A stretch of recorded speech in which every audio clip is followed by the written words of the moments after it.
want some bearings.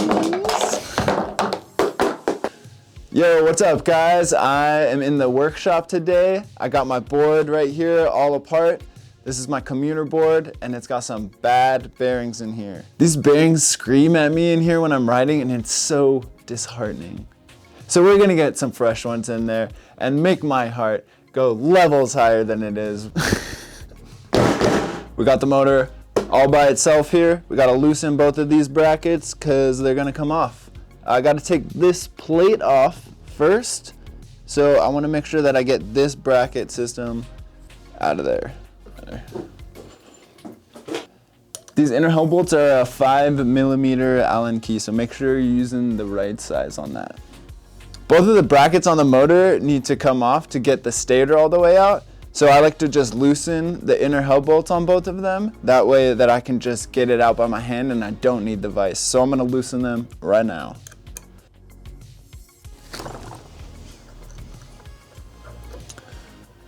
Sweet. So now that both of those brackets are loose in there, I can bring it over to the table. I can get this top bracket off. That's the one without the plate. You can see here, this is the plate that's gonna be coming out. So I'm gonna get this bracket off first.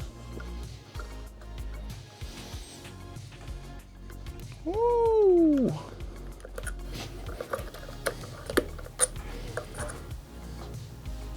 If you guys don't have a vise at home, you can use your XR rail and you can throw it onto the bracket here with just the motor, and then you can loosen those inner hub bolts on the other side, and then you can swap that rail for the other side too. So if you don't have a vise, use an XR rail. Now that we got this bracket off, we can flip it to the plate side.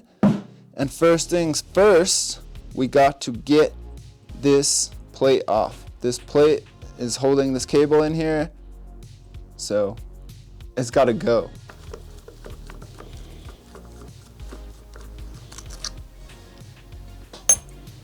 I got to take this plate off, and to do that I need a 3mm Allen key. But I don't want to use an Allen key. I'm going to use my handy dandy gyroscopic screwdriver from DeWalt to take off these screws on the plate because it is way easier. So let's get at that.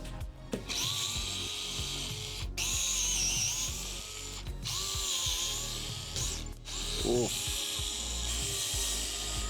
We got all the plate screws out, so now it's time to pull that whole stator out of here. What we're gonna do is get pressure on this axle right here to push through, and then I'm gonna use my weight to pull all this sucker out of here. I like to use this old bracket that we have, and I set it flat down here, and I get the axle so that it sits right on that bracket right here so that I can push this through on there. Once you get that axle set onto that bracket, you can put all your weight on the sides and then push it down and the stator will pop out. Once you get the axle on that bracket evenly, you can put all your pressure down here on the sides and the stator will pop out the top. So let's do that right now. Once you get the stator popped out like this, you need leverage to really pull it out. So I like to get my feet squeezed on this tire here, and then I use all my weight to pull straight out. You don't want to go side to side at all because you can mess up the magnets on the stator. So make sure that you pull it straight out if you're doing this on your own.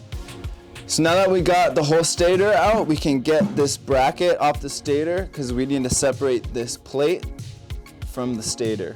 So I loosened these already with the vise, so now I can just take them out by hand, which is way easier. If I wouldn't have loosened them with the vise at first, they would still be super tight right now and I'd have no real leverage to like get them out. So sweet, that's bracket number 2.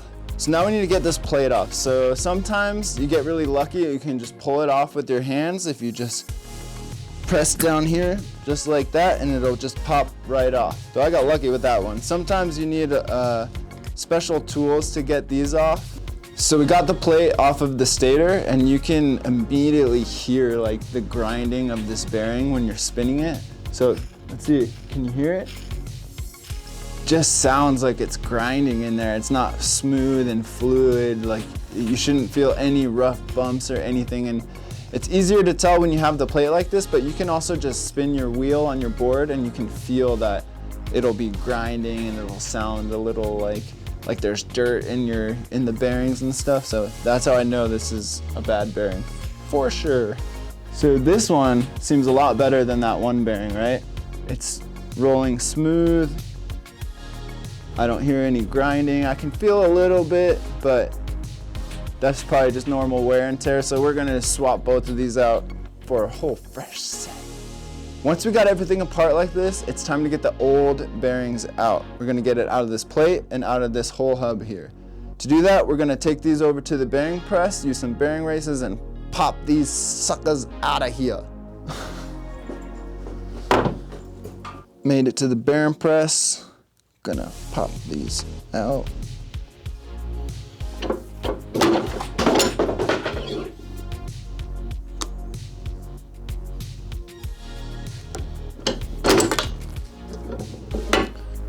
I'm gonna clean these. The bearings I had were pretty dirty, so they left a lot of residue in the hub and the plate. So I gotta make sure that I clean those out, make them spick and span, nice and fresh, so that those new bearings just seat in there perfectly. You really wanna make sure that you get these really clean when you're cleaning them so that there's no debris in there that can get lodged in between the bearings, because it'll really mess up the way that they set in there, and you don't want none of that. Once you got the hub and the plate all cleaned off, they're ready for some fresh bearings, all right? We got these Float Life bearings right here. These are Grizzlies. These are stainless steel. They're gonna last a bit longer, have a bit longer of a lifespan than ceramic, so I'm gonna throw these in there. Even say float right there. Some fresh. Let's go back to the press and we're gonna press these into here, into there, into there. We're gonna press these into there.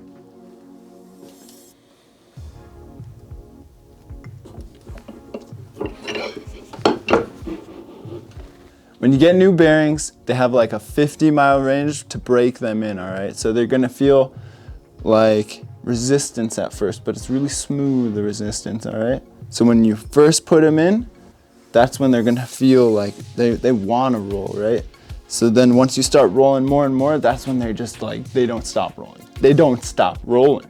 The only way that people will be able to. Nice. So smooth, so smooth. Now that we got those bearings pressed in there, we can throw all this stuff back together so that we can ride this board.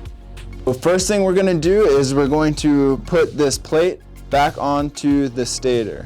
You gotta thread the needle through here, push all these cables through, swing that around, get it on there, and press that guy back down. You'll feel it click in, you can feel it spin on there. That is solidly on there. So now we gotta get this bracket back on to the axle.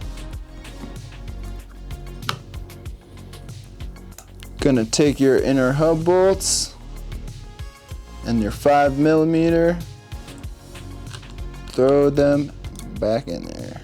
You don't need to tighten these all the way, you can leave them a little loose because we're gonna do a final tightening with the vise once we get the motor put all the way back together.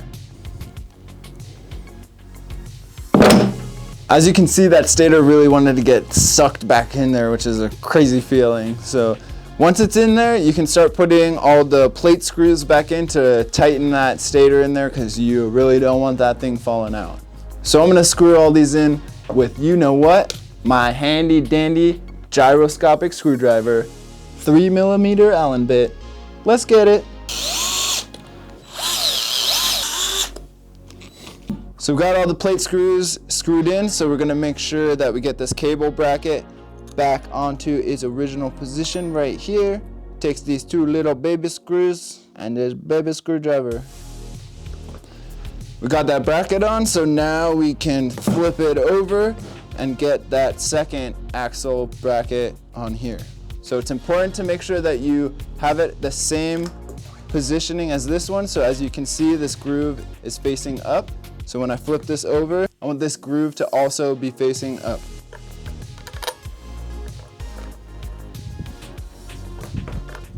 So we got all the brackets on, we got both of them in there. The inners are still loose here, so I'm gonna throw it onto the vise to really make sure I get those tightened down. So we got the whole motor in the vise here. We're gonna really tighten down these inners. It's important to make sure that you push down on the top of your bracket when you're tightening them, because it can create a little bit of space, which makes the holes uneven and it won't line up on your rail properly. So it's really important to push down on the top of your bracket when you're tightening. As you can see, there's a little play here, and if you tighten it when it's up a little more, then it will not align on your rail properly with the hub bolts here.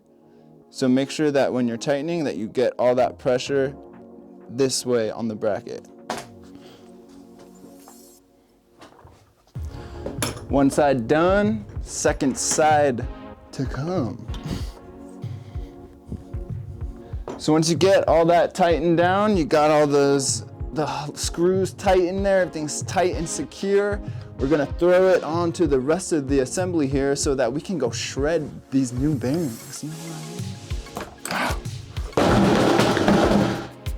So we got those fresh bearings in here, super slick, super fast.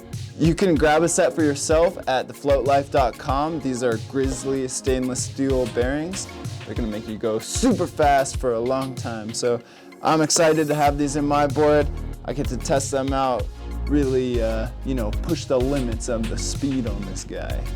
If you guys are doing this yourself at home and you don't know how to get that whole hub out, make sure you check out our older video, how to disassemble a OneWheel, because that will get you right to that point, and then you can check out this video you just watched for the bearing change. Super sick. If you guys liked this video, make sure you give it a thumbs up, hit subscribe on our channel because we're putting out videos all the time. So make sure you check it out, and I want to make sure that all you guys out there have a fun day. Peace out. I have nowhere to go. Where do I go, Maddie? Peace out.